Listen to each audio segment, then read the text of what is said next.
ঘরমুখ শ্রমিকদের ঈদযাত্রার জন্য ৬৮টি বিআরটিসি বাসের ব্যবস্থা করেছে জেলা প্রশাসন। বিভিন্ন পয়েন্ট থেকে ছাড়বে বাসগুলো। আমরা এই বিষয়ে আরো একটু জেনে নিতে চাই। এই মুহূর্তে গাজীপুর থেকে যুক্ত হচ্ছেন সহকর্মী পলাশ প্রধান। পলাশ, কোন কোন পয়েন্ট থেকে কখন বাসগুলো ছাড়বে বিস্তারিত জানবো আপনার কাছ থেকে।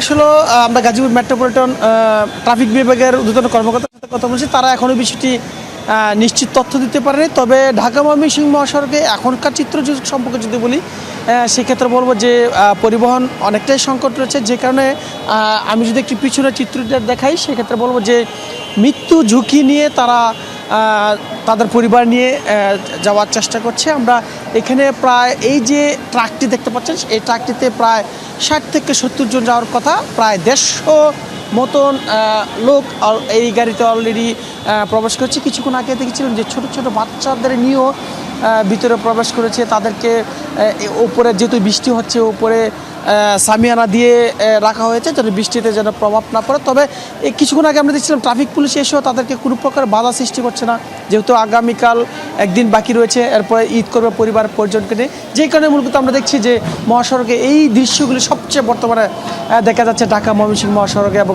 ঢাকা টাঙ্গাইল সড়কে। পলাশ, ধন্যবাদ আপনাকে।